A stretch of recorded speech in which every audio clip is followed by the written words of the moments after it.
Who do you know crazy enough to eat crabs in a white t-shirt? Me, because I get fly with it.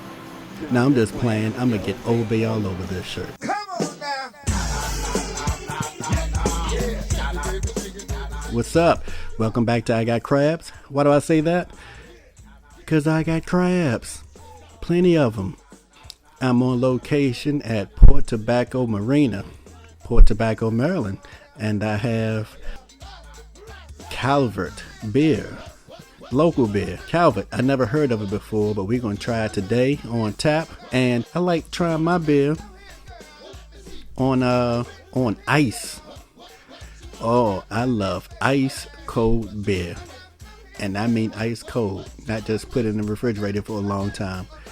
Put it on ice. I mean literally on ice. I don't have the hip hop shirt on today, but I'm rocking the hip hop shoes. That's right, the EPMD shoes by Lakai. This is to commemorate EPMD's debut album, Strictly Business.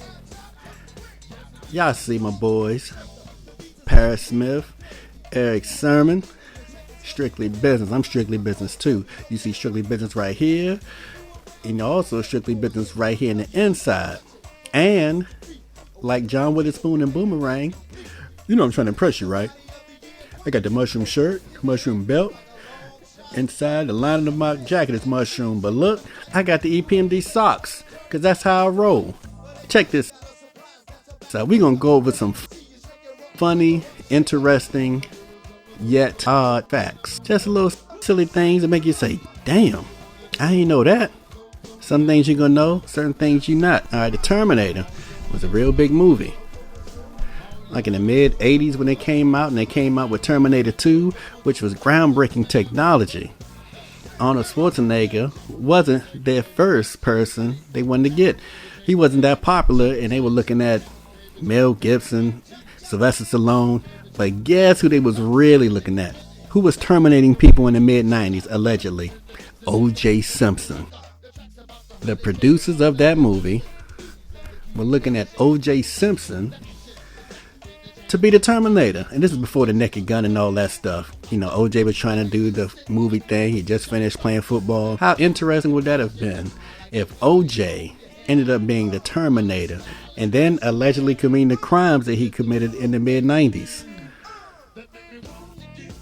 That would have changed all the headlines. Best believe that. And since we're on the topic of movies, our boy Tupac Shakur, guess what movie he was supposed to be in? Watch me ride out on these aliens. They wanted him to be in Independence Day, Will Smith's breakout role. That was supposed to be Tupac. Tupac came close to that, and we all know what happened and stopped him from being in there. These crabs are good. These crabs good. Man. So clean. Fresh. Probably caught him right here, over my shoulder, in the Marina. But look, Tupac. You think Tupac was big off of what he did in Juice, Poetic Justice? And if he would have did Independence Day, Tupac would have blasted out of this atmosphere. Now, what would have become of Will Smith? What would have been his breakout role? Independence Day was his breakout role in this history. Since we're on the topic, Tupac, what movie was he supposed to be in other than Independence Day? Tupac was supposed to play the role of a man-child, single father who didn't want to move out of his mother's house, and his love interest was Taraji P. Henson. Yeah, Tupac was supposed to be Baby Boy. John Singleton already agreed to it with him. Tupac unfortunately passed away. Here comes Tyrese. He did the damn thing, and that's his breakout role. Can y'all imagine Tupac shooting Snoop? Look at all the symbols in there. You got a big mural or painting of Tupac in Jody's room. That's John Singleton paying homage to his homeboy. Much love to John Singleton, man. Great director, great writer. There's a story about Elton John, Mr. Benny and the Jets. They said that he walked out to downtown London to do some shopping. And a fan rolled up on him and said, "Oh my, I really like your music. You know something? You are the king of rock and roll." Elton John turned red and got flushed in the face and said, his boyfriend said, "What's wrong?" And Elton John said, "He called me a king and I'm a queen." Let me know if y'all heard anything about that and if that's true. Since we're talking about movies, let's talk about our boy Nipsey Hussle. There's a lot of history being rewritten about him, and they were trying to get him to be Snoop in the NWA movie Straight Outta Compton.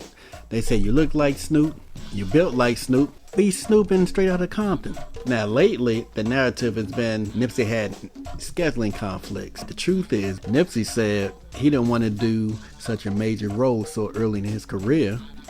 All they would know is he's the guy that plays Snoop. I know one thing.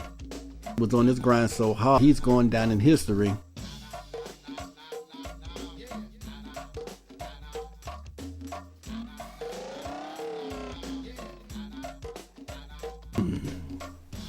Alright, I can work with that. Remember around 89 or 90, Quincy Jones came out with the song Secret Garden. Al B. Shore, Blvd, James Ingram, and Barry White. Well, guess what? Two of those were not supposed to be in a song initially. Quincy had other plans. His original plan was to have Michael Jackson to be one of the singers, and he was supposed to open the song. And instead of Barry White, it was supposed to be Luther Vandross. That's what a man was supposed to do. Michael said he had scheduling conflicts. Come on, y'all know Mike was faking. Why y'all think Mike wasn't a part of Secret Garden? Was it because he didn't want to be part of an ensemble? Or was it because he didn't want to be up there with Blvd? Which one? Y'all let me know which one y'all think. A lot of people don't know. Alexander O'Neal was originally part of the time. Morris Day, Jerome, Jimmy Jam, Terry Lewis, Jelly Bean Johnson, Jesse Johnson, Monty Moore. Alexander O'Neal was supposed to be one of them. When they met with Prince to talk about contracts and everything, Alexander O'Neal acted a fool. Came out the mouth telling Prince that his mother needed a house and he needed A, B, C, and D. Prince was at the meeting for about a minute and a half. Alexander O'Neal started talking. Prince walked out of the restaurant and never came back. Morris Day was the drummer. So if it weren't for Alexander O'Neal cutting up acting a fool, Morris Day would have been on the drums and we would have never got that cool. And if Alexander O'Neal didn't cut up at the time, we wouldn't have had him and Sherelle singing their duets, those banging duets. Always and forever, you will be my Saturday love. Sunday, Monday, Tuesday. Y'all know how it go. Saturday love. These craps are good. Shout out to my girls, Crystal and Sherry. They put me onto the spot. One of them did. I can't remember whose idea it was.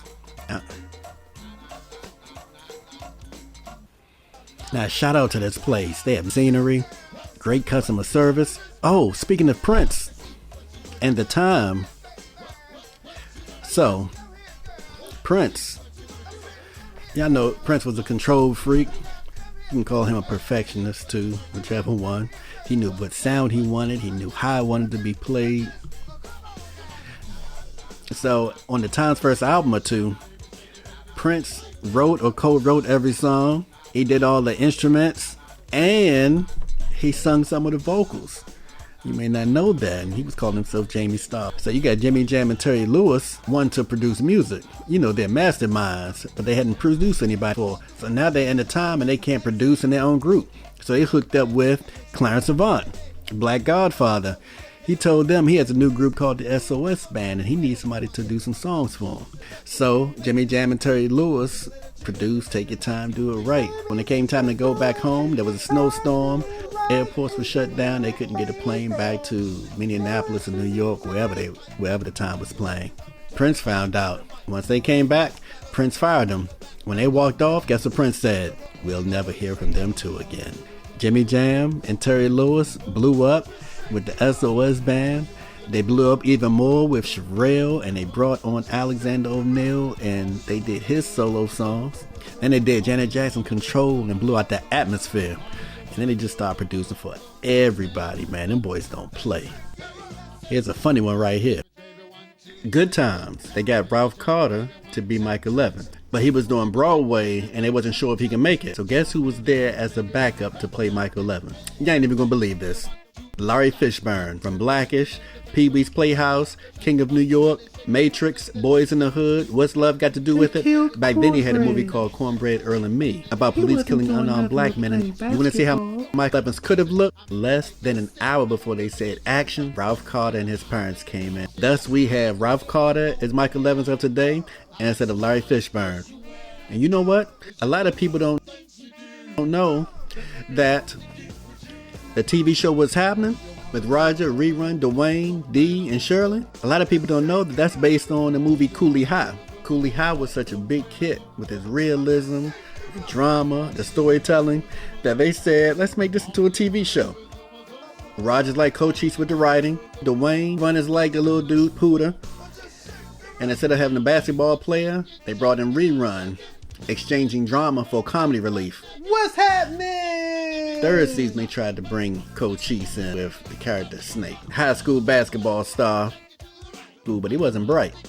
Another thing I found out is that people don't know what the hell What's Happening is, or they never saw Cooley High.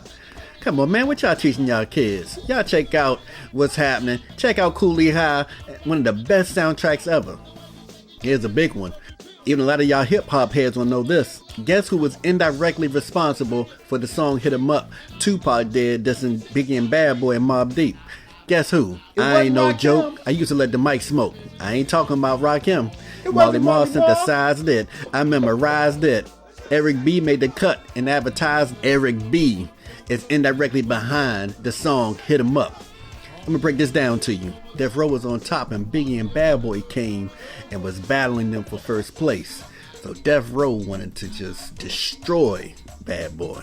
So Suge had the idea of doing Death Row East. Suge can't be in LA and New York at once. So he got Eric B to run New York. Eric B said, I'll do it and I'm all in, but Tupac is dissing the East Coast. Tupac needs to be specific in who he's talking about. Because if he dissing the entire East Coast, that means he's dissing me, Rakim, Wu-Tang Clan, Public Enemy.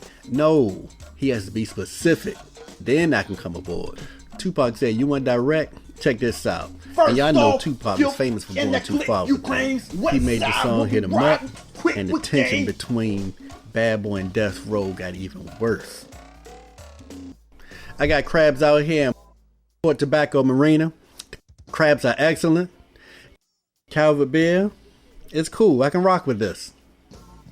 And I had a great time out here. I'm going to keep having a great time because I have more crabs to go. More Calvert beer to drink.